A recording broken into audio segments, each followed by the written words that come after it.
The Boston Celtics have been absolutely cooking the NBA to the point where there's nights where Jason Tatum and Sam Hauser take the night off and they're still able to dominate these NBA teams. And I get it, right? It's the Detroit Pistons, not that impressive, but at the end of the day, right, they're playing out of their minds both offensively and defensively. Last night held the Pistons to 99 points while they scored 123. Now look at this play here by Jaylen Brown as he's going to initially drive baseline. Whenever we can get this leverage on, Jaden Ivey or any defender that we like our matchup for, whether it be Jason or Jalen or anybody, right? We're going to create a little bit of rotation, whether that be from the weak side, whether that be a blitz from the top of the key, whether that be from here. You're going to see some sort of rotation. Now, being Jaylen Brown, being so good at scoring around this basket, he's going to create this double team from Isaiah Stewart, who cannot be double teaming. The reason being is because he's going to leave Kristaps Porzingis wide open from behind the three-point line, and he gets it to go, right? Jaylen Brown does such a good job in this play, kind of having that court mapping ability, understanding where the defense is rotating from and understanding where the open guy is. Now, what's crazy about this play is, look at this, right? Everybody is just looking at the basketball defensively, which opens up this lane for Jaylen Brown to find Kristaps Porzingis. If he was actually being a good basketball player, he would see the rotation, he would get in between both these guys here to kind of play both and be able to close out to both, right? But instead, terrible defense there by the Pistons. Great read by Jalen. Easy three for Porzingis. And we're going to break down exactly how the Celtics are continuously dominating NBA teams. It doesn't even look like they're trying.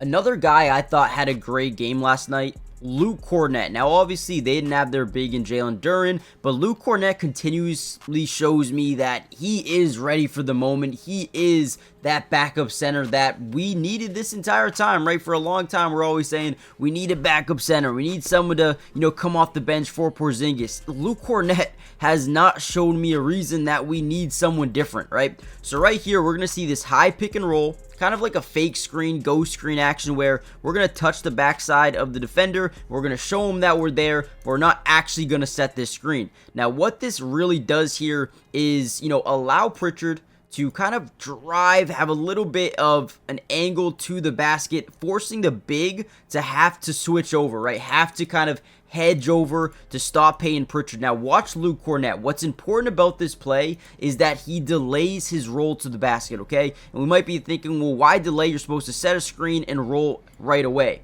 However, no, that's not what we do because Luke Kornet is not much of a threat from that three-point line, which forces Paul Reed to understand, okay, if he's going to pop, I'm going to completely hedge over and I'm going to completely turn my focus into stopping Payton Pritchard's drive to the basket. Once Luke Kornet realizes that's what the defense is doing, now he decides to cut to the basket, and now it's too late for Paul Reed to get back. Easy dunk there for Luke Kornet. Again, I feel like Luke does such a good job really understanding what defenses are doing, and he takes advantage of it right here, man. That is beautiful basketball. Makes me so happy because there was a time a lot of people that didn't want Luke Kornet on this team, man. Luke Kornet's been really good. All right, here's another really good play by Boston and Payton Pritchard. This dude is unbelievable, man. Unbelievable. Sixth man of the year. I think we can lock it in at this point. So right here, we're going to get an off-ball screen, a pin down. Payton Pritchard has two different options. He can either fully go off this screen and try to pull up a three, or he can slightly stop in his tracks right here, depending on what his defender does. If he goes over the screen or if he goes under the screen, we want to change what we're doing as Payton Pritchard. So we're gonna boom, see Cade Cunningham going under the screen, right? Not really fully committing, right? He thinks he's gonna go all the way around. He's gonna stop, creates that separation, and pull up three, that quick trigger. Payton Pritchard, man, this dude needs to be studied. Needs to be studied. The development of this dude is unreal. Easy money, great shot. Now, before we get any further into this video, guys, do me a massive favor. Hit the like button. It helps out so much. The goal, 200 likes, man. 200 likes on this video. Let's see if we can do that, Celtics family. But also, and more importantly, make sure you guys subscribe to the channel if you're new. It is free. It doesn't cost anything to subscribe. And we will be covering Boston throughout the entirety of the season, as you can tell. we are part of the Celtics family. So ton of Celtics videos throughout the entirety of the season. Offense, defense, individual player breakdown for almost every single game. And on top of that, we also live stream games as well. So if you want to watch some of these games with me, make sure you guys join the family. Get right back into the film. All right, here's probably one of the most insane plays you'll see in a long time. So we're going to try to get this DHO action. We're going to fake it. Like, we're going to go set this screen up here. Pritchard just going to drive, get that leverage to the baseline pretty much right away on this play. Boom, right? Now, Peyton Pritchard is so elusive, so athletic, can stop on a dime, can create separation with basically no effort at all, right? Drives in. He's going to plant that right foot into the ground, forcing all of the momentum of this defender to continue to drive in this direction. Now, all he's got to do is step back. Look at this. Whoop. Step back three. Gets his foot behind the line and drains it. Guys, it looks so easy for Peyton Pritchard. This might be one of the best players in the NBA on the contract that he has. Steal. Absolute steal. Now, this is an example of why the Celtics always want to push the ball in transition. Usually when Jason Tatum's, healthy in the game, he'll be the guy to get that or the defensive rebound and then go, right? Jaylen Brown, get the rebound and go. We never want our bigs to get these rebounds because we just want to get down the floor, never let their defense kind of set up in their half court. And this is what we see right here. We get the rebound, we push the tempo, we fill the lane in the corners, we get Jrue Holiday penetrating into the lane. Now right away, we see Cade Cunningham guarding Jrue Holiday, Tim Hardaway Jr. kind of hedging over, and Isaiah Stewart also kind of hedging over. Now we have 3-on-1 basketball, leaving the corner wide open as Jrue drives into the lane. Tim Hardaway goes to switch on to Porzingis. Isaiah Stewart's still not guarding anybody, and then here we go, right? Wide open Derek White, easy three, gets it to go. This is why we push in transition. So for people out there who are saying the Celtics need to slow it down, take their time offensively,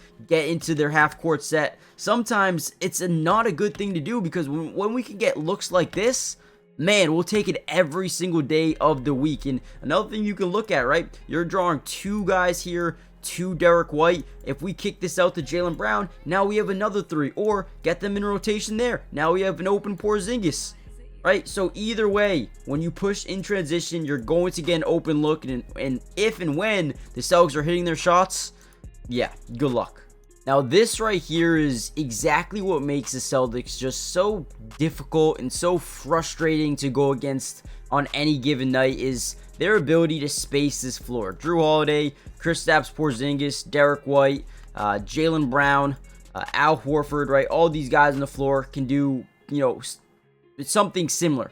Shoot the three ball. They can all hit threes, right? So right on this play, we're going to get this little screen. Instead of using it and driving into lane, we're going to not really use it and go the opposite way of the screen.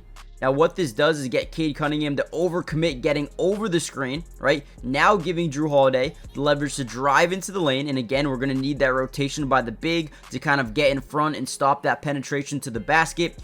As Porzingis is going to leak out to the three-point line. And again, this is what is so frustrating. They can get way, a couple of feet behind that three-point line. They have really good rotation here, right? Holland is able to get back, or Tim Hardaway, whoever this is, gets back into the play, is able to contest his shot, but Porzingis is just too big. He doesn't even see you there. He's got his blinders on, and in actuality, he could have kicked it over here to Derek White, right? We could have had rotation here, but either way, it's an open three. Porzingis shoots over him, gets it to go. That is demoralizing for a defense because they finally rotate very well here. They figure it out, and they still can't stop the Celtics with that rotation. Great job here by Boston. Another one, Jrue Holiday. Step back three. Pretty good defense for the most part. You can't stop it. Again, just a quick isolation, right? Creates a little bit of separation. Easy money. What are you supposed to do? Now, at that point, this game was pretty much over. 74-55. Celtics end up winning 123-99. We're going to end the video here. If you guys want more of these breakdowns, hit the like button. Subscribe if you're new. Join the family. Turn on post notifications. So many more Celtics videos going to be coming out over the next few days, weeks, months. As we lead into the playoffs, maybe we can go back-to-back, man. That would be huge. So, join the family, and I'll see you guys in the next Celtics update. Peace.